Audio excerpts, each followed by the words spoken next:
राधे राधे, जय श्री कृष्णा। पौष मास के कृष्ण पक्ष की एकादशी जो सप्ला एकादशी के नाम से जानी जाती है, आज इस वीडियो में बात करेंगे सप्ला एकादशी कितनी तारीख को है, ग्रहण का समय क्या रहने वाला है, कथा के बारे में। एकादशी के दिन पुराणों में एक कथा आती है कि चंपावती नाम की एक नगरी थी जिसका राजा महिष्मान था। उस राजा के 5 पुत्र थे और 5 पुत्रों में सबसे बड़ा पुत्र था वो बड़ा चरित्रहीन था और दुर्व्यवहार करने में बड़ा ही माहिर था।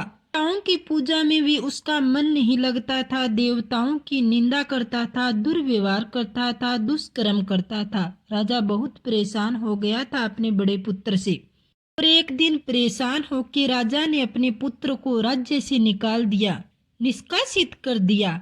जब राज्य से उसे निकाल दिया तो वो दुखी रहने लगा और वो अपना पेट भरने के लिए चोरी करने लगा, इधर उधर चोरी करने लगा। एक दिन सिपाहियों ने उसे पकड़ लिया चोरी करते हुए।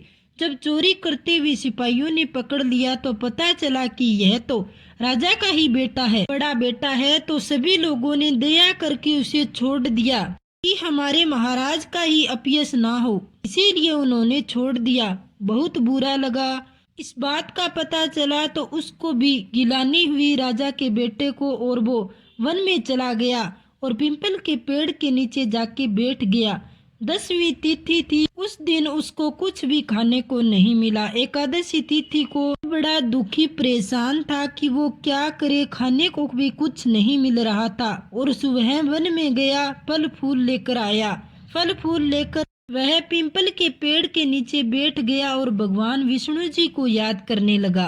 कहने लगा कि मेरे अपराध क्षमा कर दो, मैं पापी हूँ, मैं दुष्टी हूँ। उसने भगवान से प्रार्थना की और क्षमा मांगी। उसके फलों को भगवान ने स्वीकार कर लिया क्योंकि उस दिन एकादशी थी और उसने जाने अनजाने में भूखे प्यासे रह के सप्ला एकादशी का व्रत कर लिया था और भगवान विष्णु प्रसन्न हो गए और उसे सद्बुद्धि प्रदान की, जिससे उसके पिता का क्रोध था वो भी नष्ट हो गया। उसे बुलवाया, उसे बुलवाकर उसी को राजा बना दिया गया।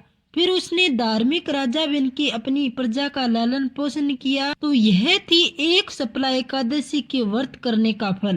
बात करते हैं कुछ उपायों के बारे में। सप्ला एकादशी के दिन केले के पेड़ में पानी में हल्दी मिला के डाल दे और केले के पेड़ की पूजा करें। मान्यता है कि इस उपाय को करने से विवाह में आ रही अड़चनें जल्द ही खत्म हो जाती है। अपने अंदर सकारात्मक विचारों का समावेश करने के लिए भगवान नारायण को केसर से मिले हुए दूध का भोग लगाएं।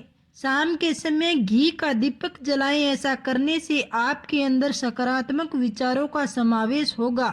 ये कुछ उपाय आपको करने हैं सप्ला एकादशी के दिन। पूजा का मुहूर्त में आपको बताती हूँ, ध्यान से सुने। एकादशी कब की है? एकादशी 7 जनवरी की है। सुबह 7:15 से रात 10:03 तक। वार सिद्धि योग है। भगवान विष्णु की पूजा इस योग में करना शुभ होता है। व्रत का पारण 8 जनवरी को सुबह 7:15 से सुबह 9:20 तक किया जा सकता है। सप्ला एकादशी में भगवान विष्णु की पूजा की जाती है। पीले वस्त्र या पीले रंग की कोई भी चीज भगवान को अवश्य अर्पित करें। सुबह जल्दी उठ के स्नान आदि से निवृत्त होके भगवान को पीला चंदन, पीले फल फूल, मिठाइयाँ आदि भगवान को अर्पित करें। तुलसी की पत्तियां चढ़ाएं। तुलसी की पत्तियां भगवान विष्णु को एकादशी के दिन चढ़ाना शुभ होता है, लेकिन ध्यान रहे एकादशी के दिन तुलसी की पत्तियां नहीं तोड़ी जाती है, तो आप इसे पहले दिन तोड़ लें। एकादशी का व्रत करने से कार्यों में सफलता मिलती है, जीवन के दुखों से छुटकारा मिलता है, मुक्ति की प्राप्ति होती है। इस व्रत को स्वयं करें। बच्चे पढ़ाई कर रहे हैं वो भी करें। वीडियो अच्छी लगे तो लाइक शेयर सब्सक्राइब कीजिएगा। कमेंट बॉक्स में जय विष्णु जी जरूर लिखें। बेल आइकन को भी प्रेस कीजिएगा ताकि आने वाले वीडियो का नोटिफिकेशन आपको मिले। धन्यवाद।